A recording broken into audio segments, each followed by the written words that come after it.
Well, in the state of Michigan in the early 90s, the grants kind of went away. There was a big change, sea change in the way that was the approach to that. And so we needed to shift, focus our how should I say, the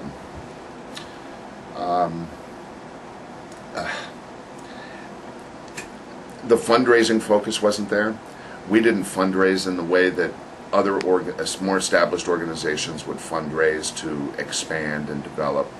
And we were spending a little bit flagrantly during that period of what monies we had put away. And it was not being, we weren't caretaking. I say we, I was not involved at the time. But during that period, there was we weren't caretaking the theater as well. And thereby we saw a real, downturn in our financial picture. And we're on the verge of bankruptcy at least once. At what time was that? This was in the mid-90s. Mid-90s. Yeah, I want to say around 94, 95.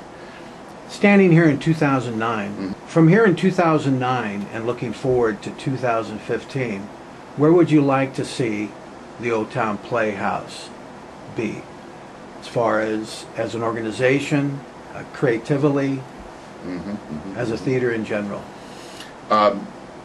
There are a couple of aspects that I think we're prepared to move on, if you will, to grow into. One is to continue to professionalize operations.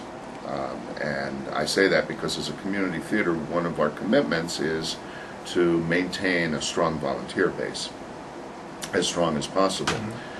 At the same time, the expectations in the community have grown, and there is an expectation that we will achieve a certain level of artistic credibility. And in order to do that, we need to we're looking at the possibilities of other ways of shoring up the organization to allow that to happen, to make for better training, better administration, better fundraising, ways to, I often will say that this is our sandbox, and we all want to play in the sandbox, but somebody's got to make sure the sand's there. And so we need to make sure that our volunteers can come and play and do what they want to do, enjoy their learning and their development as creative people, and in some cases creative artists, to be able to expand their development. And in order to do that, we need to, I think, professionalize the edges to make sure that can happen. Before we start to discuss the upcoming season, Sure. what are some of the highlights and some of the thoughts that you can share about the last season? Well, the last season was a rough year in some respects because of the economy. With that, we recognized a 20% decrease in what we would normally expect some of our shows to do. Nonetheless, it's still, if you just look at the season and a particular show in a particular slot, they all did rather well for the most part. It was overall in comparison to others that changed that. Creatively, what were some of the highlights that I know that you directed You're in Town. Yeah. Which certainly was a highlight. I think that you were in the producers. Yes, there was a personal highlight. So from that it was there are two right there. I was very satisfied with You're in Town as a director. I thought that we achieved a level that I was happy with. I was satisfied with. I think we approached an exploration of. I don't know how we succeeded at this. The other people would determine that one. But I think we approached effectively the exploration of theater of alienation and all the other, the gobbledygook that goes around it that puts people to sleep has nothing to do with the show. Technically, I thought it was the very best production to date that I personally have watched. Well, I thank you. I mean, you orchestrated that. The choreography was just incredible. It was very satisfying production. And a lot of people didn't get to see it because of the title. Right. You're in Town, the musical, we don't want to go to see that. And of course it had nothing to do with anything really negative or derogatory. It had to do with sustainability and sustainability of populations and resources. It was very good that way. What was it like for you stepping back on stage? That was fun. Every time I get back on stage, I realize that I really love being there. And of course, that's the producers that you were in. Yes. Right. I had the great luxury of being able to play Max Bialystock, and it was a pure pleasure. It stretched me in some ways that I had not anticipated. In what way?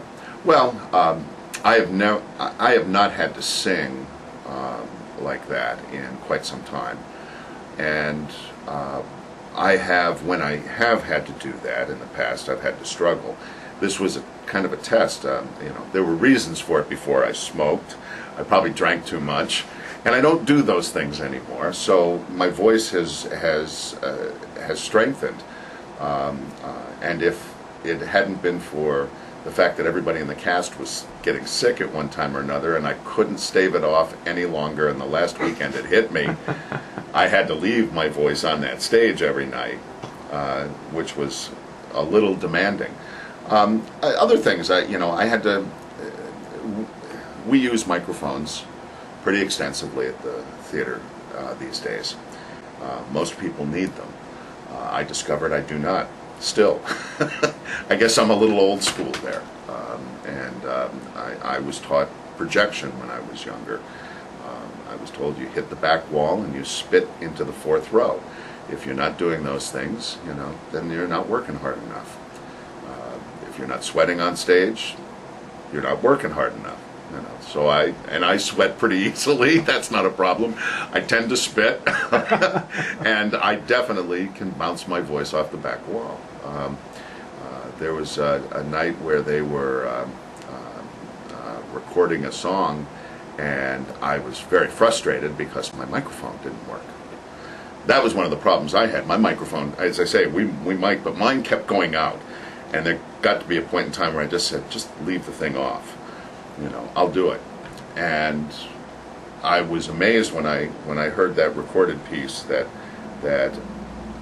my voice was almost as strong as the people that had microphones working for them. So that was pretty nice. That was I was afraid it was going to fall down so far that nobody, would sound horrible, and it didn't.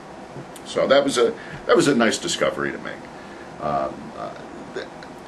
The challenge of playing that kind of comedy, broad comedy, is fun. Having to work it to the point where you feel that you're truly engaging the comedy. You're not being silly. You've now created enough of a persona on stage, enough of a character, that this now logically grows out of the character instead of being forced. Those moments are fun to discover. There's no denying it, and to know that I still got it in me to pull it off was a rare treat, I guess. Any other show in last season that you'd like to share some memories about? Yeah, I have to admit, I was very satisfied actually with last season on a number of different levels. I thought it was a well-balanced season with, although the Nonsense franchise is not my favorite, it's a crowd pleaser. So, for our audiences, knowing that we were going to throw a couple of, tough shows at them with You're in Town not being necessarily their cup of tea until they saw it and